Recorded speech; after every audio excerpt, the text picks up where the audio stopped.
Of writing, the measured deaths due to COVID-19 stand at 500,000. Each death leaves a grieving family, and our hearts go out to those who have had their lives cut short. However, 4 million lives are cut short every year due to the household air pollution from cooking with polluting fuels, mainly women and children in developing economies. Each of these deaths also leaves a grieving family. The virus kills by comorbidity, amplifying the effects of underlying health conditions.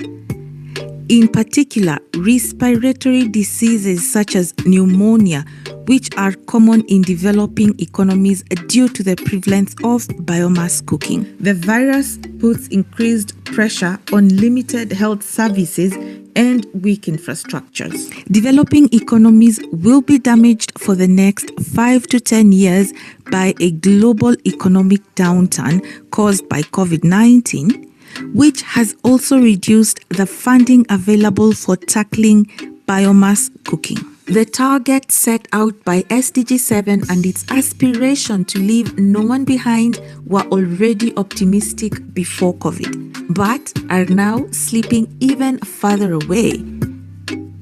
However, by tackling biomass cooking, we are simultaneously tackling comorbidity from COVID. Cooking with biomass creates a world vulnerable to deforestation and climate change. It leaves women vulnerable to the drudgery of unpaid work and non-communicable diseases, which is further accentuated by COVID-19. However, cooking with modern energy can improve women's health, decrease deforestation and emissions, give women more time, and can reduce some of the key underlying causes of death from COVID-19. But how can this be achieved in practice? COVID-19 recovery plans should include the following elements: tackle interlinked gender equity, climate and health development challenges simultaneously by investing COVID-19 recovery support in clean cooking. Complement COVID-19 recovery packages with climate finance and investment in renewable energy, health, and social inclusion.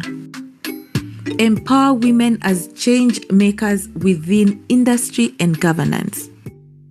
Promote quality-assured, energy-efficient electric appliances.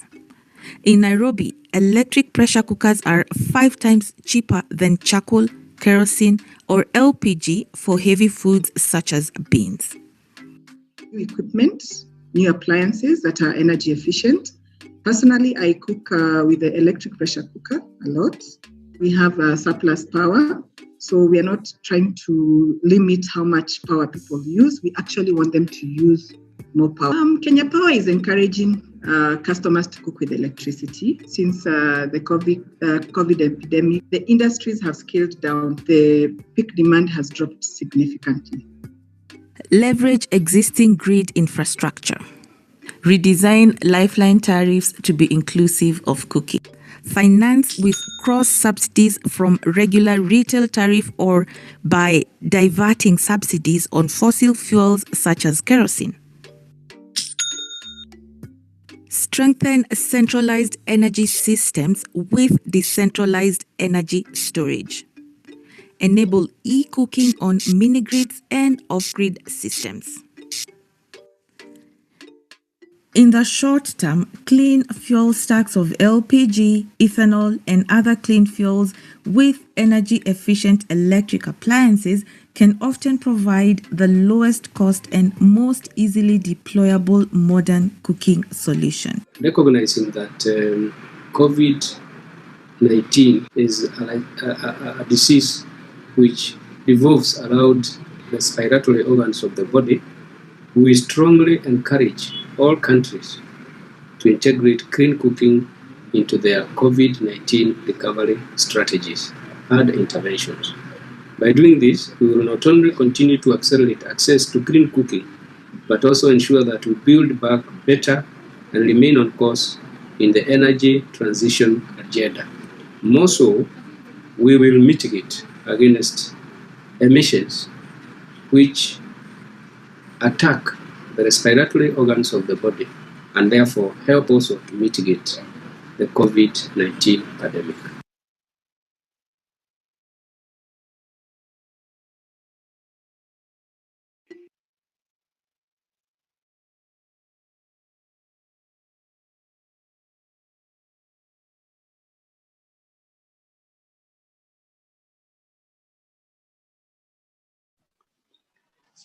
Good afternoon, good morning, good evening, ladies and gentlemen. I am Paul Mbuthi, working with the Ministry of Energy at the Directorate of Renewable Energy. And I have the pleasure to moderate today's session. Before I do that, just to say, I say a little about myself. I am a Deputy Director of Renewable Energy at the Ministry of Energy. I hold a bachelor's degree in environmental health and a master's degree in environmental planning and management, both from Kenyatta University, as well as a diploma in environmental studies from the Technical University of Kenya. I have over 32 years of work experience at the Ministry of Energy, handling diverse aspects of renewable energy, policy and strategy, and coordinating the implementation, monitoring, and evaluation of renewable energy program and projects. So I have the honor to introduce my fellow officials from the Ministry of Energy, who will today virtually launch the government's national bioenergy strategy. They will be joined by other speakers from key institutions with which we have collaborated to develop the strategy. From them, you will be able to hear about Kenya's bioenergy development goals and the strategy to achieve these goals, how sustainable production, distribution, and utilization of bioenergy will be promoted as a clean source of energy to achieve those goals. The strategic interventions that will promote development and use of bioenergy resources in Kenya until 2027, and what the next steps are to prioritize and implement actions in partnership with the stakeholders. After our first speaker, after our first speaker gives the Ministry of Energy's welcome address and opening remarks, we will give the main presentation on the bioenergy strategy, after which we will hear comments from key organizations which have provided support for development of the strategy. After the speakers, we will open the floor for Q&A, and the session is scheduled to take 1.5 hours. Now, I need also to say that throughout the session, let all the people to remember to keep their microphones muted. You can submit questions to be taken up during the Q&A session at any time during the Q&A, using the Q&A window in the Zoom. Your questions will be monitored by our team, and we will get to answer as many as we can today during the session. For those questions which will remain unanswered by the end of the webinar, we will also endeavor to provide written responses afterwards as part of the webinar material, which will be made available on the event webpage. I would now like to introduce our first speaker, Dr. Engineer Joseph Njoroge, the Principal Secretary of the Ministry of Energy of Kenya. Engineer Njoroge was appointed to his current position of Principal Secretary in the Ministry of Energy and Petroleum in May 2013, and became the PS in the State Department of Energy following a reorganization of government in December 2015. He has wide experience in power engineering and management, Prior to his appointment as PS, he was Managing Director of Kenya Power and Lighting Company. Dr. Engineer Njoroge holds a Bachelor of Science degree in Electrical Engineering, a Master of Business Administration, as well as a PhD, both from the University of Nairobi School of Business, with a major in strategic management. He is a chartered engineer, a member of the Institution of Engineering and Technology, UK, a registered consulting engineer, and is also a fellow of the Institution of Engineers of Kenya. He is also chairman of the MBA chapter of the University of Nairobi Alumni Association. Mr. Pierce, you now have the floor and welcome, sir.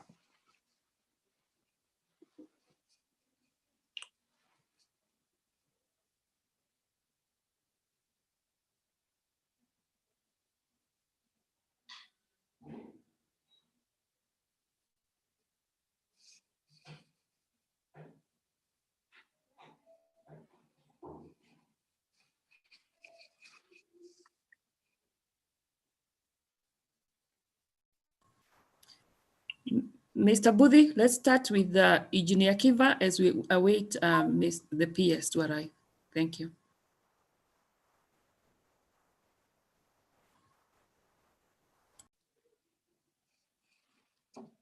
Thank you very much for your guidance and views, Engineer Isaac Kiva, who is the head of the Directorate of Renewable Energy, charged with the policy formulation and promotion of development and utilization of renewable energy, including facilitation of private sector investment.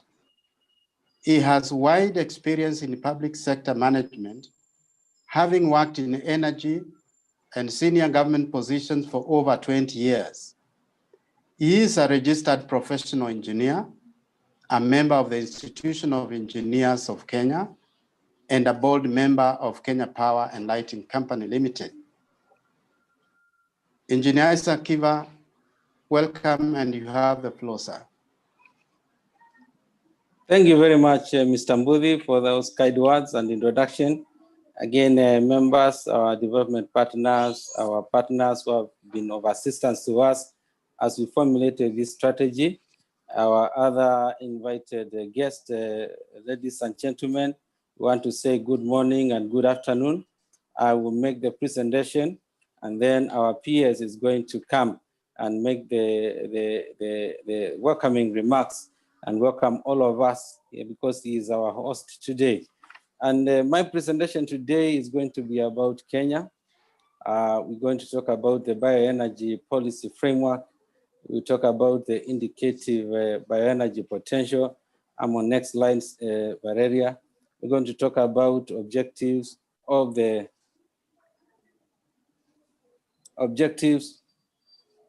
strategy. And then I'm going to talk about monitoring and evaluation. And then I will be able to talk about the next steps. Regarding Kenya, I just want to say that we are about 47 million people.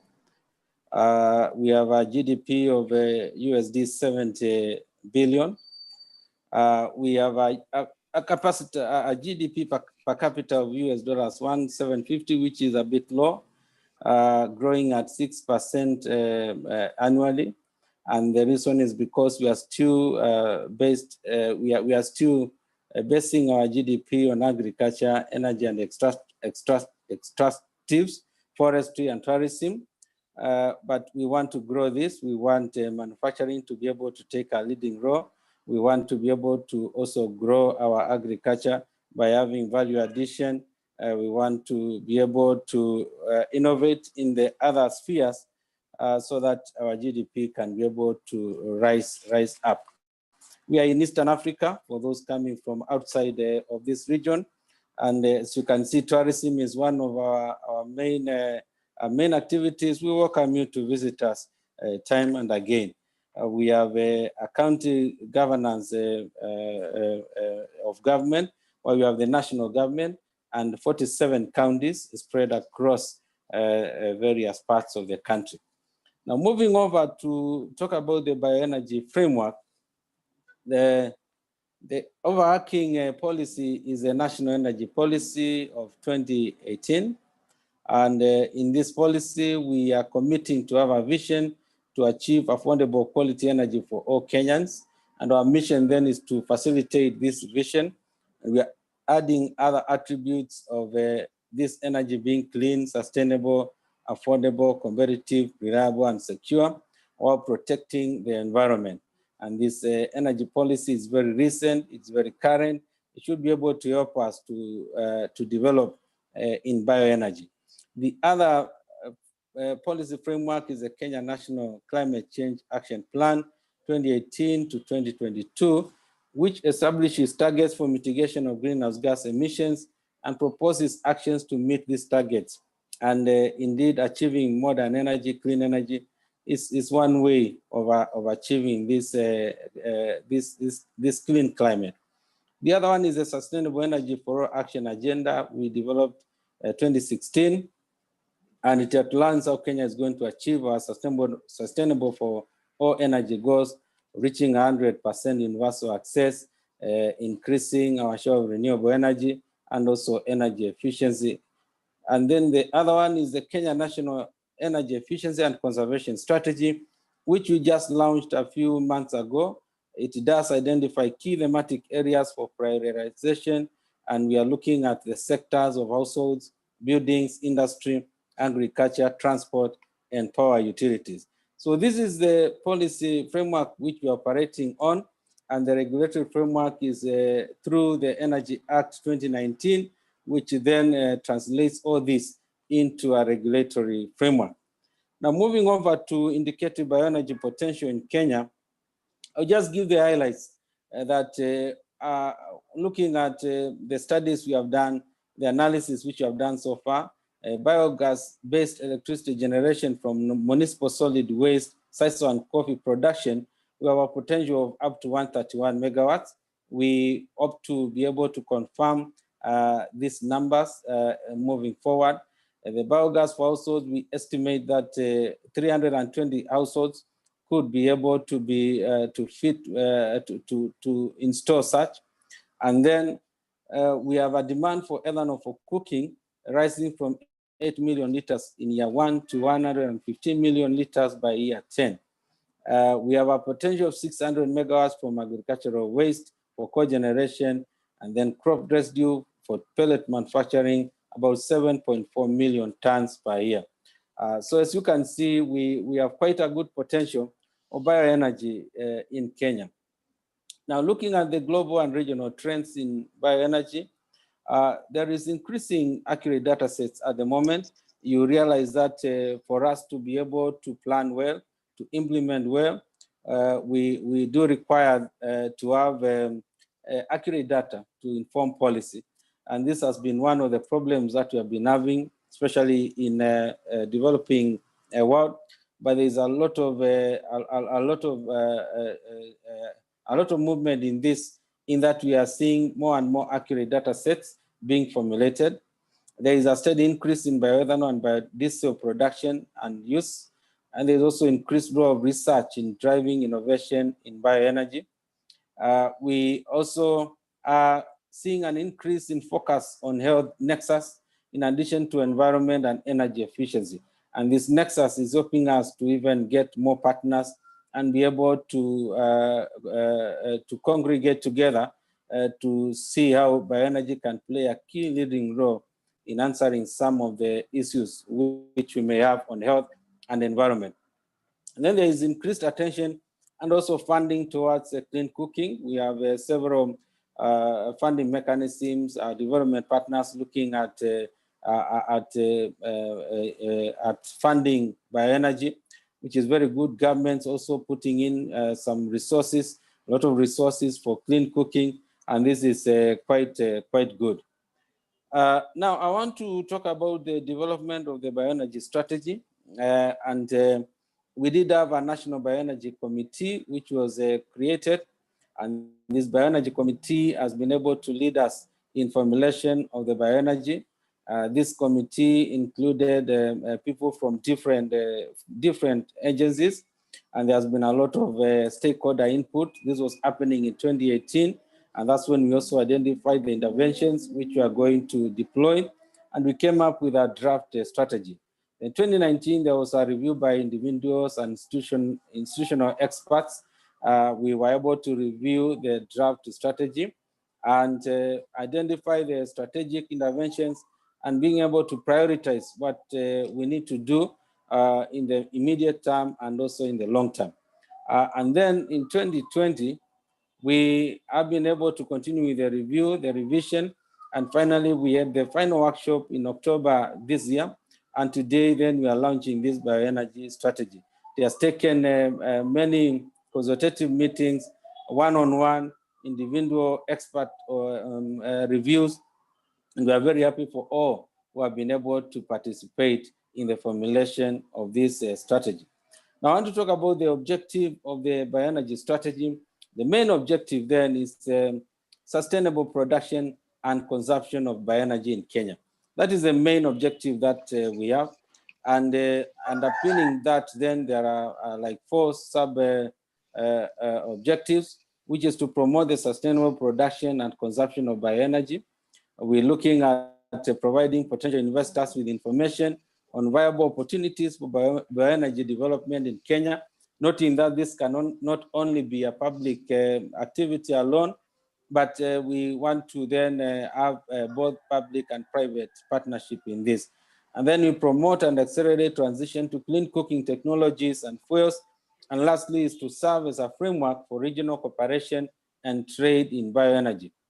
We do think that bioenergy can be commercialized. There is business out of it, and that's why there is a strong focus on both the private sector and civil society to be able to do this. I will talk about the framing of the strategy on the next slide. And in this, we intend at the bottom to set up a dedicated delivery and coordination mechanism. And this mechanism is going, this delivery and coordination mechanism is going to interface with all the key actors and key enablers. At the left side, you see the cross-cutting areas of youth, gender, health, environment, and communication, which are addressed in the bioenergy development. These are very key ingredients to be able to achieve the objectives that we have. And then the idea is to be able to set up innovation platforms where investors and end users can be able to come together and engage with all the external stakeholders, all the internal stakeholders. Indeed, these innovation platforms are going to be very key in delivery of our objectives, because that is where people meet, that is where ideas are going to be synthesized, and that is where action is going to emanate from.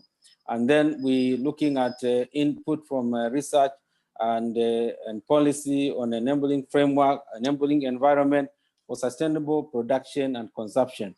Looking at key sectors being private sector, research and development organizations, civil society, public sector and development partners, and the enablers will be on financing and capacity building, policy and legislation, market institutions, political leadership, and also infrastructure. So this is the frame of our strategy. We believe that if we have all this working together, synergized and driven together, we should be able to achieve our strategic objectives. I will now move over to highlight the main strategic interventions and looking at the short term. And these are only very brief. They are elaborated in the document, and in the innovation platforms, they are going to be further elaborated as we look at how the delivery mechanism is going to be. Number one, in the short term, and this is like 2 years to come, is to enhance policy, regulatory, and institutional frameworks.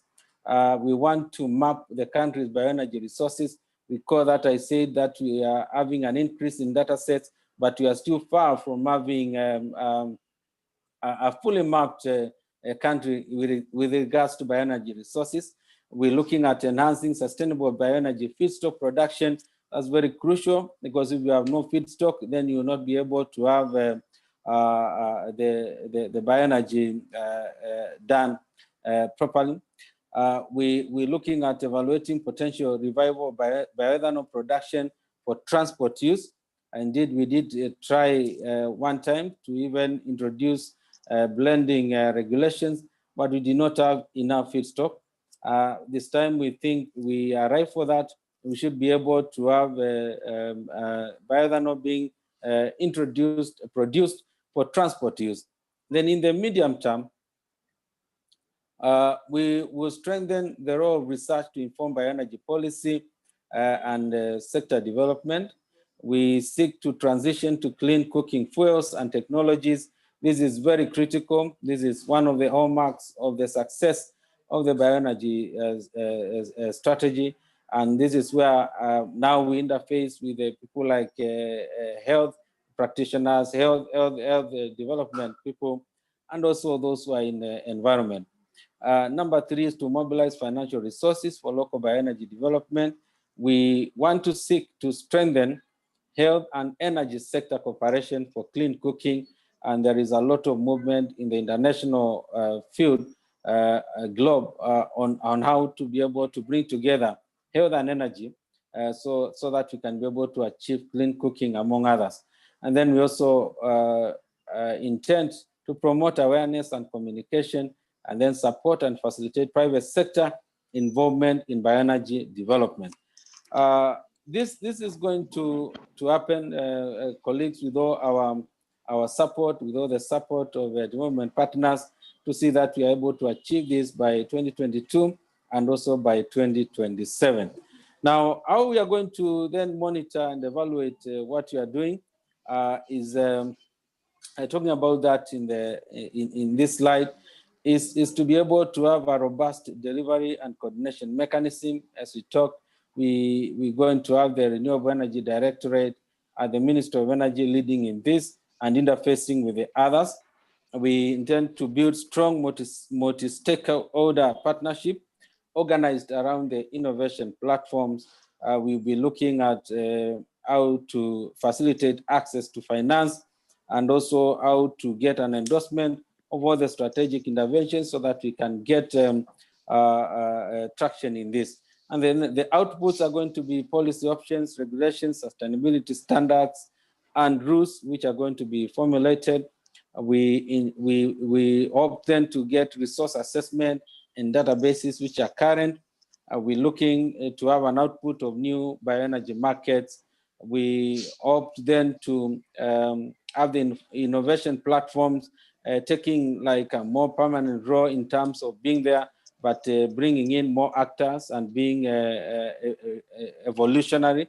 We're looking at new bioenergy technologies driven by research and these innovation platforms, and also innovating financing mechanisms and model. So then this all is working towards the development goal of access to modern, clean, affordable, and sustainable energy for all. So in conclusion, I want to talk about the next steps. And the next steps from here is to institutionalize the strategy at the Directorate of Renewable Energy within the Ministry of Energy so that it then can be handled well. Then we intend to develop implementation plans. And this will include coming up with key activities and annual targets. In doing this, we are going to work closely with the innovation platforms which we are going to set up. We want to then establish the coordination links also with the counties. And this is going to be organized around the energy centers which are there. Currently, we have 17. And I know that both the government, the Ministry of Energy, and the Rural Electrification and Renewable Energy Corporation have a goal to also establish the rest of them. And also we have linkages with the counties so that we can be able to work together towards delivering on a bioenergy development. Ladies and gentlemen, that is my presentation. I thank you for listening to me. Thank you very much. Thank you very much, Engineer Kiva, for this very insightful presentation, which indeed captures the objectives of the strategy. We want now to go to invite our peers, Dr. Engineer Joseph Njoroge. When our peers, welcome to this meeting, and we had earlier on read a statement about yourself, which we will not do, but we are happy and delighted to have you join us. And so the floor is yours, sir, to make your opening remarks for this lounge. Welcome, sir.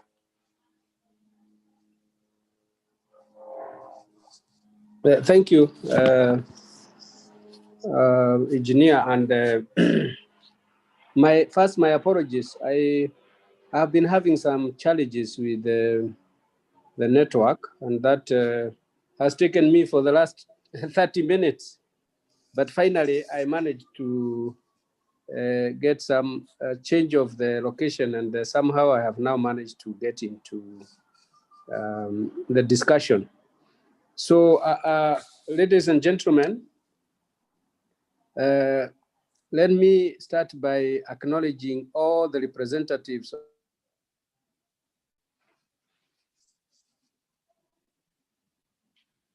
of Kenya sector players, distinguished national and international participants, distinguished ladies and gentlemen. It's with great pleasure that I welcome you all to the launch of the Bioenergy Strategy, an important milestone for Kenya's energy sector. Given that bioenergy is key role in meeting the energy needs of domestic, institutional, and industrial sectors in our economy cannot be downplayed. The goal of the strategy is to attain sustainable and efficient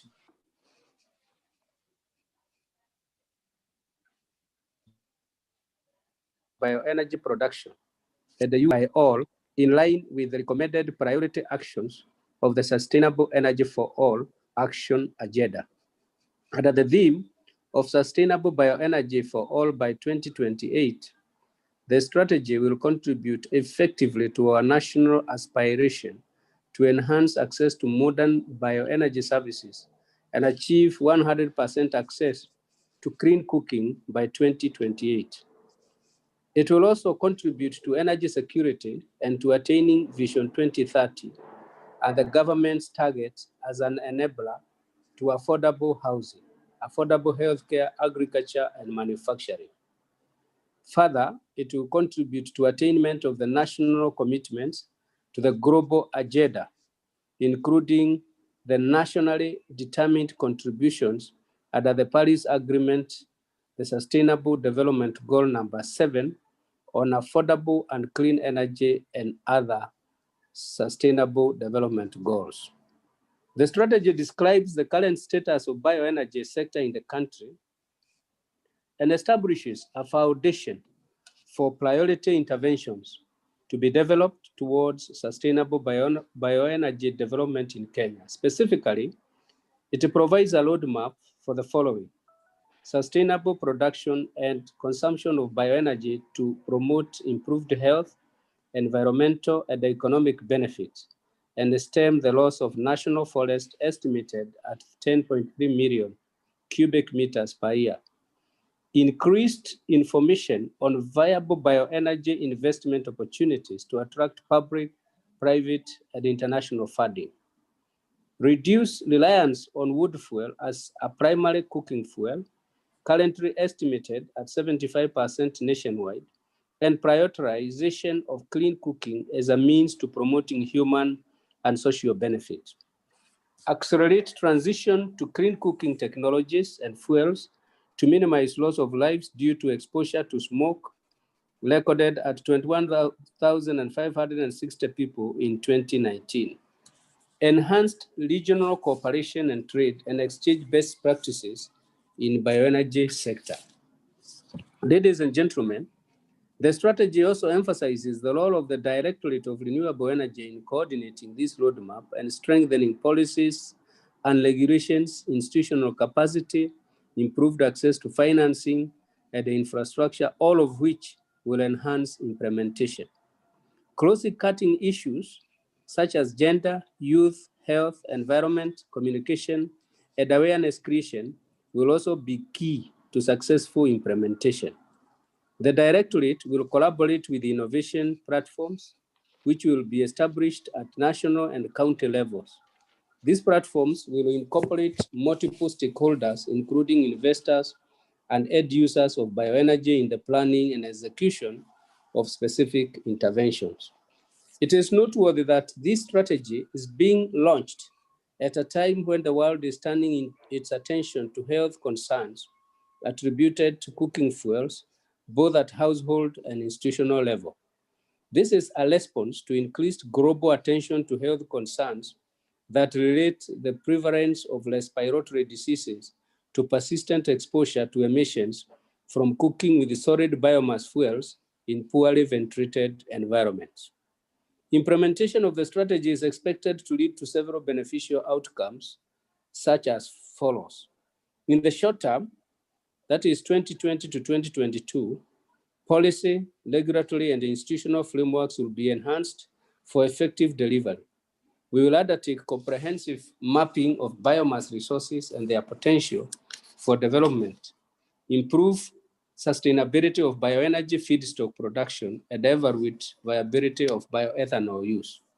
In the short term to medium term, that is 2022 to 2027, we shall strengthen the review and formulation of bioenergy policies based on research, facilitate transition to clean cooking in collaboration with the health sectors, mobilize financial resources, promote awareness on sustainable bioenergy development, and promote private participation in the bioenergy sector.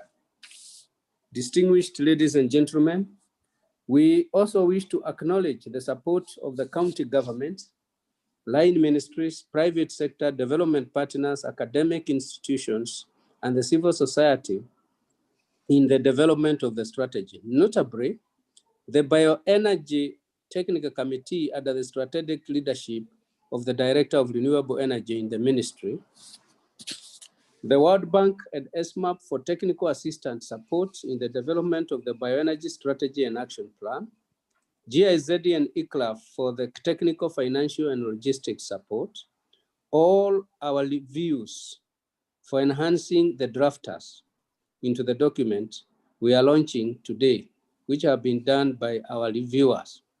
And last but not least, officials from the Directorate of Renewable Energy and other departments within the ministry for their dedication to completion of this important activity. Notably to mention that this directorate is under the able leadership of Engineer Isaac Kiffer. We look forward to continued consultation and engagement in realizing the outcomes of the strategy. Ladies and gentlemen, we thank you all for being present in this important forum. And without further ado, I look forward to a successful launch of this very important strategy of bioenergy. And I thank you all for all the contributions that you have made and all the others that will be made as we look forward to a better world in the coming years. Thank you and God bless you all. Asanteni sana. Thank you very much, Piers, for your remarks. I now wish to invite the representative of the Honorable Lee Kinyanjui, who is the governor of Nakuru, to speak on his behalf. That is Engineer Festus Ngeno, who is the County Executive Commission Committee member. Engineer Ngeno, you have the floor, sir. Thank you so much, Bwana Moderator. Dr. Engineer Joseph K. Njoroge, the Principal Secretary in the Ministry of Energy, all protocol observed. I'm reading this speech on behalf of His Excellency, the Governor of Nakuru, Honorable Lee Kinyanjui, who is also the chair of the Energy Committee at the Council of Governors. I would like to extend my gratitude to the Ministry of Energy and the organizers of this event for inviting me to be here and to have the opportunity to participate in this launch of the bioenergy strategy. As you all know, bioenergy is still the predominant form of energy used by people in most parts of the country, and bioenergy from biomass accounts for about 15% of the world's primary energy consumption and about 38% of the primary energy consumption in developing countries.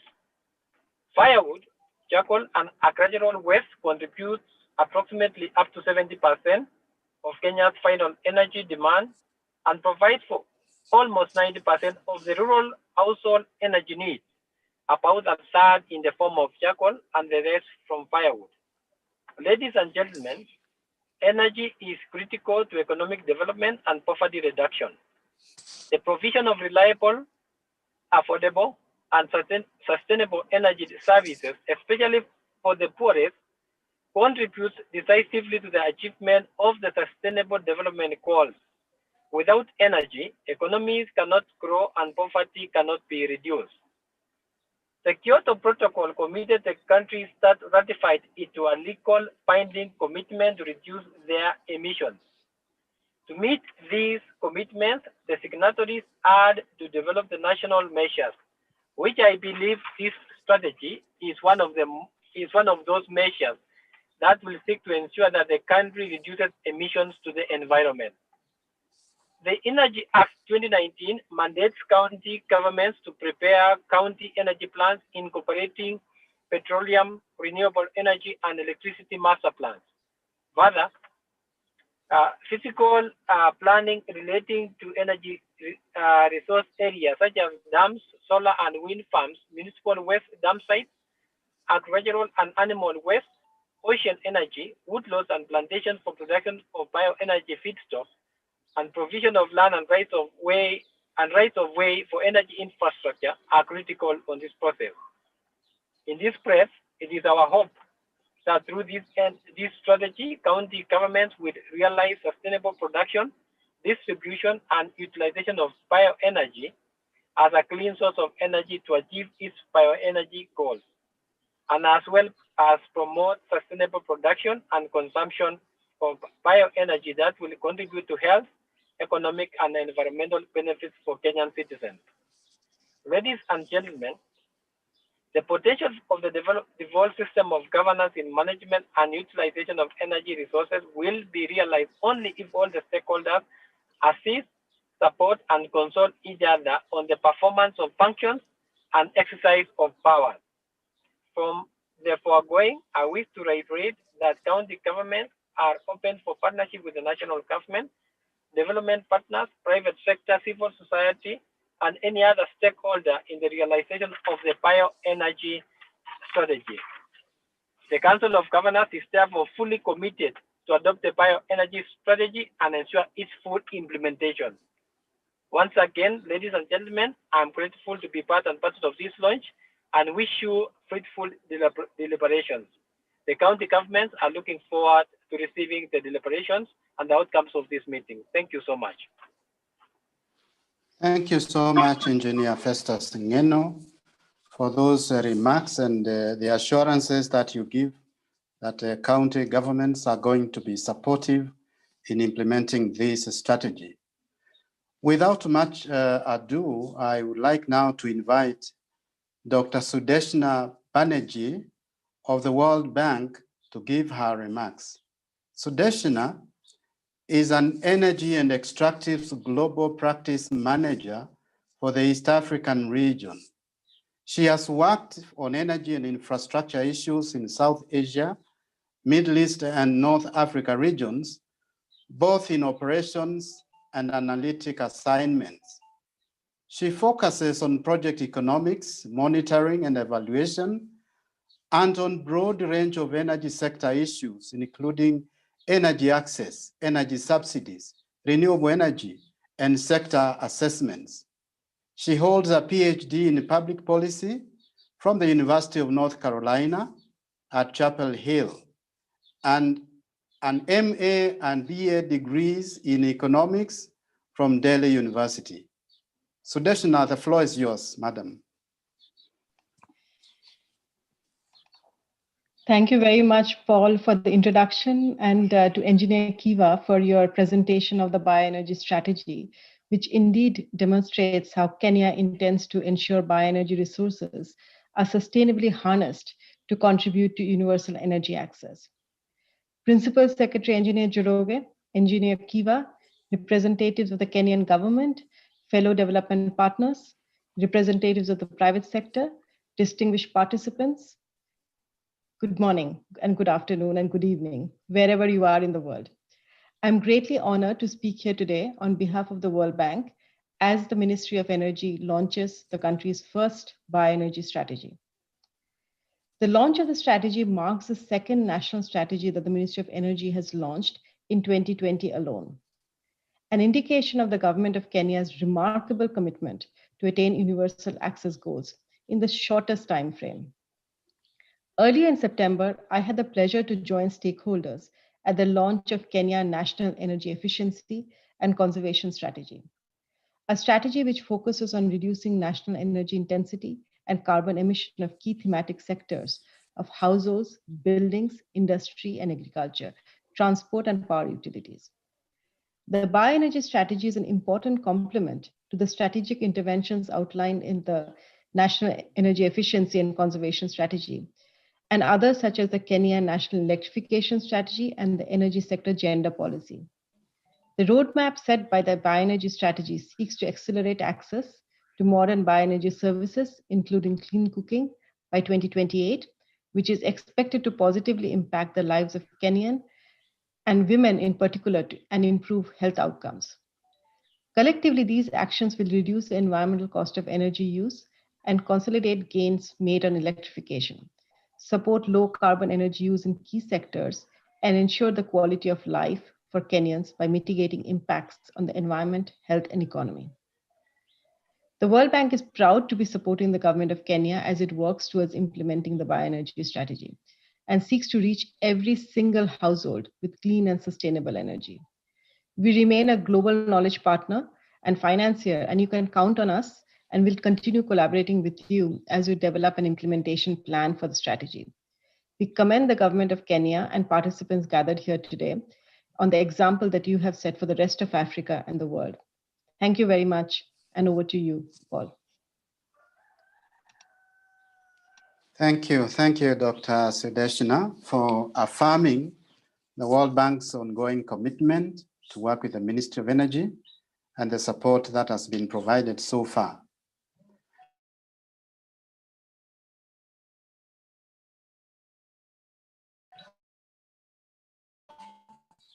Our next speaker is going to be Mr. George Aluru. Mr. Aluru is a leading global developer and of grid-scale wind and solar power projects, headquartered in Germany and active in 14 countries, and partially owned by the Vestas Group. He is the vice chair of the Kenya Private Sector's Energy and Extractive Sector Board, as well as a founder member of the Electricity Sector Association of Kenya, business membership organizations that look to improve the business environment in the country.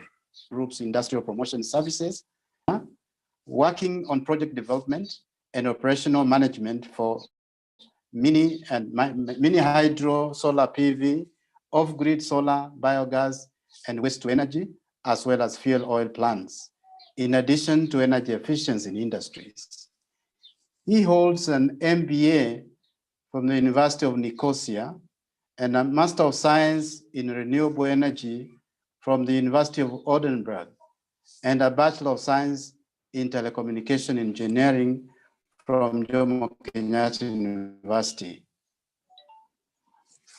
Engineer George, you have now the floor to make your remarks. Thank you, Paul. And Dr. Engineer Njoroge, the Principal Secretary, all protocols observed. Good morning, afternoon, evening, wherever you are in the world. As has been introduced, my name is George Aluru. I'm the Vice Chair of the Energy and Extractive Sector Board of the Kenyan Private Sector Alliance. The Kenyan Private Sector Alliance is a business membership organization that works towards the improvement of the business environment in Kenya.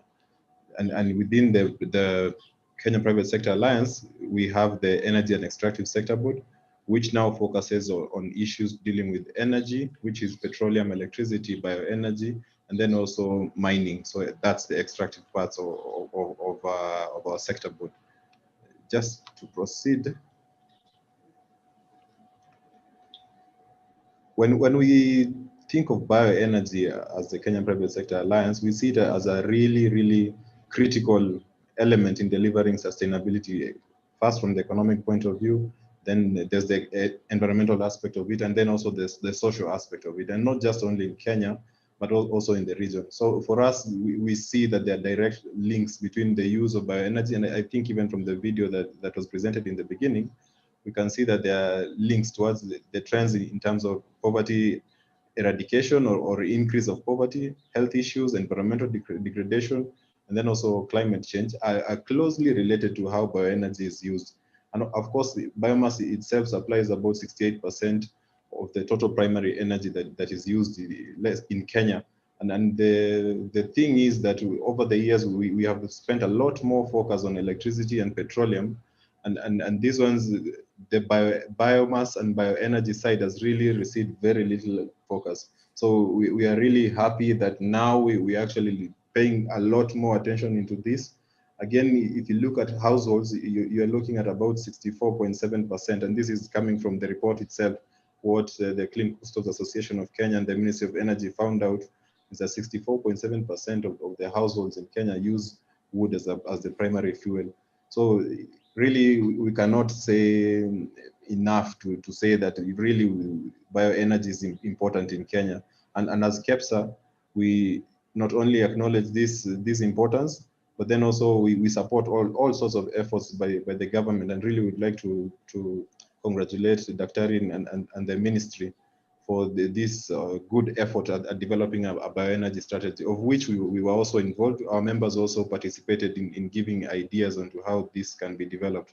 And just to highlight quickly, of the short-term strategic interventions, I think what we see as important is to first acquire that baseline information, so that we can really quantify what is the opportunity that exists. And then the next thing is then to develop a comprehensive and sustainable way of actually developing the biomass, which means growing it, and then also ensuring that you actually have a regular supply. So even for those who come from the power generation side, looking at biomass, then you're looking for a feedstock that is sustainable. And that is really, those two things are the ones we see as the most important in this short-term implementation. That actually is the end of my presentation. And I would just like to leave with a quote that when we actually get this right, we will have decelerated poverty, environmental degradation, and climate change. And really, we owe it to our future generations. Thank you. Thanks a lot, Paul. Back to you. Thank you, George. And for also letting us know what KEPSA is doing and how is relating to the work on bioenergy. Mr. Bodo Paul Imink, who is the Imink is a graduate of University of Bonn, where he attended from 1983 to 1988. He worked at the Uganda Catholic Social Training Center in Kampala between 1989 and 1998. He has served in the Missional South African Consultancy Services, Harare, Zimbabwe, after which he was appointed the GTZ coordinator for decentralization in Lilongwe, Malawi. He served as a country director for the German Development Service in Kampala. In 2011, Mr. Imink was appointed country director, GIZ South Sudan, and took up similar positions as country director, GIZ in Rwanda in 2015. His current assignment is the country director of GIZ in Kenya, which began at the beginning of this year. Mr. Bodo.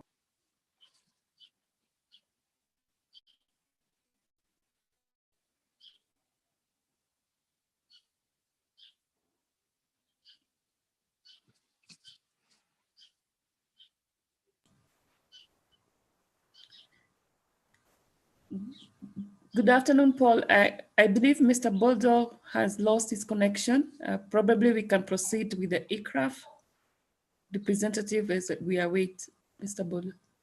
Oh, he's back now. Okay.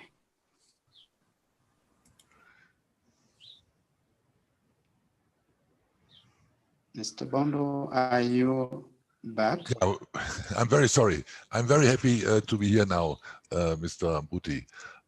Dr. Engineer Joseph Njoroge, Principal Secretary, Kenya Ministry of Energy, the representative of the chair of the Energy Committee, Council of Governors, Engineer Isa Kiva, Secretary, Renewable Energy, Kenya Ministry of Energy, representatives of other government institutions, dear colleagues from other development partners, ladies and gentlemen, all protocol observed. I wish all of you a very, very wonderful good afternoon today. And I must admit that I'm really honored to be with you, with all of you here today to witness this launch of the bioenergy strategy by the government of Kenya. On behalf of GIZ and on my own behalf, I want to congratulate the Ministry of Energy for this important milestone towards realizing Kenya's commitment to achieving the target of Kenyans enjoying access to modern bioenergy services. This target includes 100% access to clean cooking by 2028, 2 years ahead of the schedule set in the Kenya Sustainable Energy for All Action Agenda. Improvements in the bioenergy sector will play a critical role in achieving these targets through sustainable production and efficient use of biomass, waste to energy conversion, and development of biofuels. There is no doubt that the government and people of Kenya are focused on achieving the aspirations of the Sustainable Development Goals, especially SDG 7 on affordable and clean energy 2030. This bioenergy strategy launch comes closely on the heels of last year's launch of the Kenya Cooking Sector Study by the Ministry of Energy and the Clean Cooking Association of Kenya. We as GIZ are proud to be associated with both developments. As we are all aware, bioenergy plays an important role in the domestic and industrial energy needs of Kenya. And since it's a renewable energy source, it will contribute to energy security for the country and in meeting Kenya's national goals as stated in the Energy Policy of 2018, the Energy Act of 2019, and Vision 2030. We at GIZ understand that bioenergy will also support the country in meeting some global commitments, such as its nationally determined contribution under the Paris Agreement, commitments to the SDGs, among other international instruments. GIZ will continue to support the government of Kenya in achieving its goals, and at this point, we are happy to inform you about the start of the implementation of the climate-friendly cooking project in Kenya, funded to a large extent by the Green Climate Fund and Germany. This project was launched last week. The intended outcome of the project is to double the annual improved cooking stoves production and sales volume within the next 5 years. This will considerably contribute towards reaching the ICS-related NDC targets. Lastly, I want to thank all the representatives of the Ministry of Energy for the great and deep partnership over the years, and all the other partners, including the World Bank and ICRAF, who collaborated and supported the Ministry of Energy in developing the bioenergy strategy. Last but not least, my gratitude also goes to my colleagues from GIZ active in the energy cluster.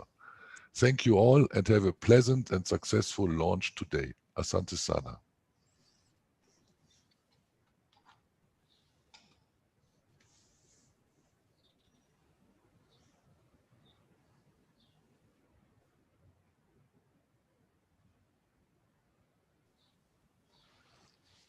Thank you. Last in our list, Professor Catherine Muthuri, and Physiology and the Regional Coordinator for Eastern South Africa at the World Agroforestry Center, ICRAF. Catherine joined ICRAF in 2010, having served for 17 years at Jomo Kenyatta University of Agriculture and Technology. At Jomo Kenyatta University of Agriculture and Technology, she served in different capacities, such as the chairperson of Botany Department between 2005 and 2009. She has extensive experiences in fundraising, research, teaching, and administration. Catherine is a cluster leader of trees supporting sustainable intensification under the FTA livelihood systems for the Trees for Food Security project, and has also led several other projects at ICRAF and JQAT. She has published widely, supervised numerous postgraduate students, and mentored many upcoming scientists. Catherine is also the representative of ICRAF Director General at the African Center for Technology Studies Board. She is the recipient of the Presidential Award, the Elder of the Order of the Burning Spear, for her distinguished service in Kenya. Professor Mudhuri, we are honored to have you this afternoon as the last of our speakers today. And now I wish to give you the floor to make your remarks. Welcome. Thank you very much. Thank you very much to the Ministry of Energy for extending this invitation to ICRAF. Thank you to the PS, Engineer Njoroge, all the participants from the ministry, my fellow panelists, and all the participants in this webinar. We are delighted. I just want to highlight some few areas where ICRAF and the ministry could partner going forward after the launch of this strategy, and having been involved as a participant in the development of the Kenya Bioenergy Strategy. I am going to talk about the C4 ICRAF link to Kenya Bioenergy Strategy briefly. Now, to us, to C4 ICRAF, bioenergy is a key area of focus of our work. And this is because around 85% of energy supply for many African communities is sourced from forests and trees. And despite advances in technology and energy options, trees remain critical sources of energy. We therefore stand with partners to optimize the benefits of bioenergy and arrest loss of critical ecosystem services. We support this strategy because it contains numerous interventions for making this type of energy sustainable. Many of us have been engaged in looking for firewood during our upbringing, and we know the burden, especially on women and girls. Now, we are very delighted about this strategy because it applies an approach which C4 ICRAF applies. That is a systems approach. We look at the whole system from wood production and harvesting, providing critical options of the right trees for the right place and management, processing of wood into charcoal. We look at utilization, transport, marketing, and even the socio-ecological impacts of all these interlinked processes on things like food and nutrition, gender, women, etc. And our bioenergy strategy, the current bioenergy strategy, and the wood source strategy that we have at the Wild Agroforestry and C4 is well aligned to this strategy. We look at the strategy and see key areas where C4 ECRAF could support. For instance, in forest and land restoration. This is a key topic which is going on. Loss of biodiversity and especially plants. And we realize that we have a key role to play in this bioenergy strategy. When it comes to on-farm tree growing in line with a minimum 10% tree cover. The opportunity of having more tree biomass is actually on farm because of the continued fragmentation of Kenya land, and in addition to the push to have conservation of the remaining forests. We look at waste to energy interventions, energy use efficiency, climate change impact. We are looking at capacity strengthening and mapping of biomass amongst other interventions where we find that ECRAF C4 could partner with the Ministry of Energy. In conclusion, I just want to state that C4 ECRAF is committed to support this noble strategy.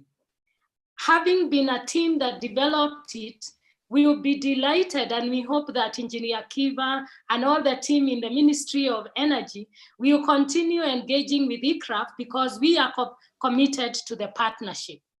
We appreciate the collaboration with the ministry and other teams that we worked with during the strategy. My colleagues, Lalisa, Mary Jenga, and others who are part of the developing of this strategy and who contributed, they really appreciate the teamwork that was in that team.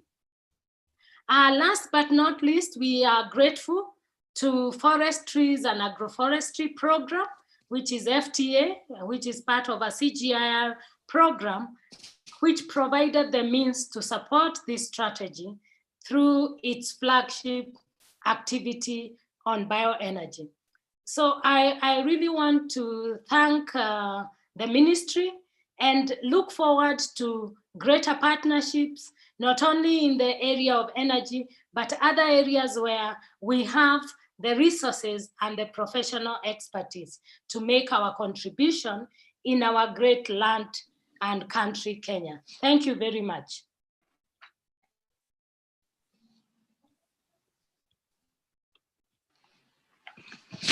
Thank you so much, Professor Mudhuri. And we like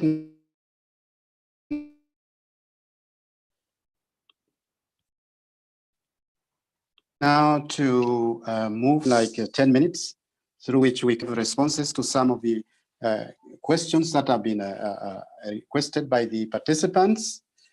I notice, of course, our staff have been actively responding to many of the questions, but I would like just to pose one question which can be answered by the panelists.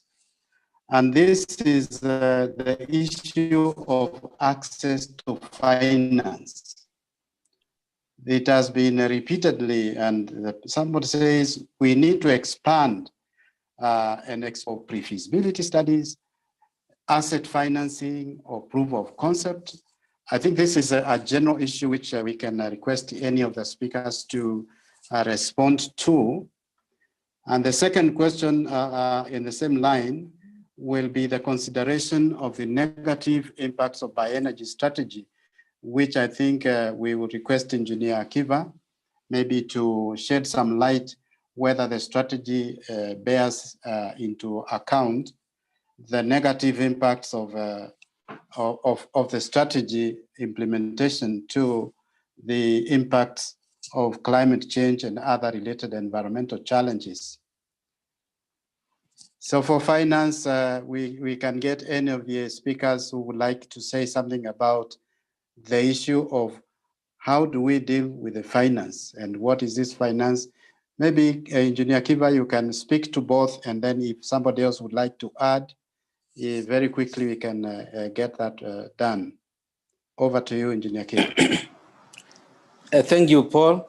The first question on access to finance, I would happily want to pass that over to our friend Sudeshna from World Bank. I think she can speak to that, and I know she'll be able to have some ideas on that. So Sudeshna, kindly, you may speak to that. But let me go to the other question regarding the negative impacts of bioenergy, and indeed what we intend to do is even for while we are formulating the implementation plan and we come up with the action plans, there is going to be monitoring and evaluation of what we are doing. And what we have said we are going to do is to look at the impacts of the outcome and output. You realize that for long, initially people do a project, and when you get a certain output, you tick the box and you say that one is done, and you go looking for another thing to do. But now the current way of doing is also to be able to measure the impact of the actions which you have done. First, to be able to see whether you have met your objective, and secondly, to see whether there is any review or revision you can do going forward. And it is during this measuring of impacts, we'll be able to look at not only the positive, but look at any negative impact which could be occurring as a result of our strategic activities, and then be able to craft a mitigation measure on it. But by and large, we know that bioenergy development is friendly to the climate, is friendly to health, is friendly to socioeconomic development, but we should be able to mitigate any negative impact which do arise as a result of any strategic actions taking place. So with the pleasure, Paul, let me invite Sudeshna to tackle the concerns and the issues about access to finance. Thank you very much. Thank you very much, Engineer Kiva. Just a brief response on this. Under the World Bank financed Kenya off-grid solar access project, we do have a component, a small component, about $6 million in support of clean cooking. And there is more financing that can be put forward for this very important and worthy cause as well from the World Bank side. In addition to that, I wanted to mention that the World Bank manages a large trust fund called SMAP, and within that there is a clean cooking fund which has just been set up. It's about $500 million contribution from various financing partners that is coming together. And that fund will also be a very important source of not only financing, but also technical assistance on these very important issues going forward. So there will be, there is a lot of international support. National governments and donor partners are coming together to ensure that clean cooking gets as much of a financing support as electrification has been getting in sub-Saharan Africa in the last few years. So I do think that the world is definitely looking at this issue with much more seriousness than ever before. Thank you, Paul. Thank you, Dr. Sudeshna. I still have a minute, which I would like to allow another question, and this is to Professor Mudhuri, and maybe could be supplemented by Engineer Kiva finally. But the issue is, how will the ministry and ICRAF engage each other in working on bioenergy for the implementation of the strategy? Just to see a frame of what, Professor Mudhuri, what do you see as a framework through which ICRAF will be able to make a contribution towards the implementation of this bioenergy strategy? Over to Professor. Well, as I have said during the presentation, having engaged in the development of the strategy, the strategy identifies areas of interventions, and the wood-based areas of intervention, then we see ourselves as ICRAF and CIFO coming in strongly at every level, be it at the production level, at the marketing level, at the clean energy level, and more so in terms of linking to the question which was asked about the negative impact, is moving from tree planting to tree growing and using the right options so that we do not accelerate land degradation through the bioenergy approach, but instead we make it a marketable and an investable area where all stakeholders would be willing to participate. So I think that is where I see craft from research to partnering with other organizations, some of whom are non-governmental organizations, and the stakeholders we have here to move the agenda forward. Thank you. Thank you so much, Professor Mudhuri. I wish also to reiterate that the questions that may not have been answered live will be answered, and the answers will be provided as part of the proceedings of this webinar. So everyone, please be assured that any question that has not been given to the floor, the responses are going to be provided. Now we are moving ourselves to the closing of the webinar, and it's now my pleasure to invite Engineer Isaac Kiva to make the concluding remarks. Over to you, Engineer Kiva. Thank you, Paul. Friends, colleagues, our fellow partners, it has been a pleasure. 1.5 hours. It's just flied. We thought we had more time to continue interacting, but good enough. We will continue interacting virtually, and all the comments are going to be collected and they will be able to be distributed to all of us. We have been here over more than 240 participants looking at this issue of bioenergy development. And we want to sincerely thank all of you. We thank you for your questions, your comments, which are going to enrich us moving forward. We want to thank all the panelists coming from GIZ, World Bank, the county government, ICRAF. We are grateful to our principal secretary who has supported us very well, and and also KEPSA. We want to say this, that colleagues, moving forward, we will be strengthening the innovation platforms, which are going to be the means of engaging with all the stakeholders. And what we'll do is once we go to the priority actions, we'll be identifying who are our partners in a particular priority action and set up an innovation platform. And then this is a means in which we are going to engage with all the parties. We will be able to reach out to you. We already know most of you. We know the industry associations who are here. We know the individuals who are playing a key role in the development of bioenergy. We will be able to reach out to you so that together we can be able to work together. Want to thank all of you. We have seen many CEOs here. We had even the CEO of Geothermal Development Corporation, Engineer Jared Otieno. We had Dr. Kitui, who was very instrumental towards the finalization of the strategy. We have from KEPSA, apart from George Aruru, we have Bernard Osawa. We have people from Ketraco, from EPRA, from Kenya Power, from civil society development partners. And to all of you, we want to say thank you so much. Let's join hands together. As the PS didn't say, let's join hands together so that we can be able to ensure the development of bioenergy in Kenya and also in the region. Thank you very much, and have a good day, good evening, and good afternoon, depending on where you are. Thank you very much. Thank you so much, and it's my pleasure to also thank all the panelists and everyone who has participated in this webinar. We, in the coming days, will be able to provide the output of these discussions in the website, the web page. And so thank you once again for giving us the moments to speak to this so important subject. And with those, we now can bring the meeting to a close and thank everyone for participating.